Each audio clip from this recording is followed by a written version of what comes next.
নমস্কার, আমি doctor Malaykanti Das, জেবিসিএইচ hospital সোদপুরের পক্ষ থেকে আমি ডায়াবেটিস, থাইরয়েড এবং অন্যান্য রোগ সম্বন্ধে আপনাদের সামান্য দু একটা বলছি। বহু রোগী আমার কাছে আসেন, তারা জানতে চান যে সুগার সেরে যায় না কেন, আমরা সারা জীবন কেন ওষুধ খাবো। এখন আগে আমরা জানতাম যে সুগার সত্যি সত্যিই সারে না, it's a controllable disease, not curable. কিন্তু এখন বিজ্ঞান যেভাবে এগিয়ে এসছে, এখন দেখা যাচ্ছে sugar is also a curable disease.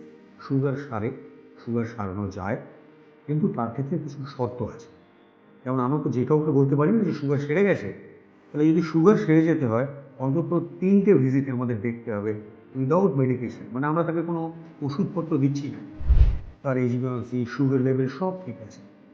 যদি আমি এরকমভাবে আমরা দেখতে থাকি যে একটি লোক 1 বছর, 2 বছর, 3 বছর কোনো ওষুধ ছাড়া মেনটেন করতে পারছে শুধু লাইফস্টাইল দিয়ে, তাহলে আমরা বলতে পারি পেশেন্ট ডায়াবেটিক্যালি কিওর। এরকম বহু পেশেন্ট আমি দেখেছি যারা এখন অন্তত আমার কাছে যারা আছে তারা উইকলি সিঙ্গেল মেডিসিনে কিন্তু স্টেবল হয়ে গেছে। তাহলে ডায়াবেটিস কিওর পসিবল, কিন্তু সেটা আপনাদের হাতে, ডাক্তারের হাতে না। যে কোনো রোগ যদি আপনি সারাতে চান, 4টে জিনিস আপনাকে মাথায় রাখতে হবে, 4টে পিলার, এবং প্রত্যেকটা ইম্পর্টেন্ট। একটা পিলার নড়ে গেলে রোগ সারবে। এক হচ্ছে ডায়েট।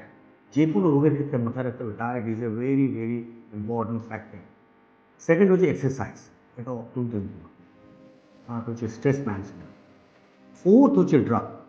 তাহলে মাথায় রাখুন যে আমি 4টে জিনিসের মধ্যে যদি ভাগ করে দিই পার্সেন্টেজ ওয়াইজ, তাহলে 25% পরে মেডিসিন, যেটা ফার্মাকোথেরাপি, যেটা ডাক্তারের হাতে পড়ে।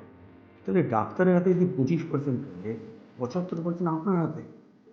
এখন আর্লি এজের লোকেরা যত তাড়াতাড়ি ডায়াবেটিস, থাইরয়েড, অন্যান্য ডিজিজ আক্রান্ত হচ্ছে, তার কারণ হচ্ছে লাইফস্টাইল। জীবন এখন লোকে এভরিবডি নিয়ে রেস। যত স্পিডে আপনি দৌড়াচ্ছেন, তার সঙ্গে সঙ্গে আপনি একটা একটা করে তাদের সঙ্গে নিয়ে দিচ্ছেন।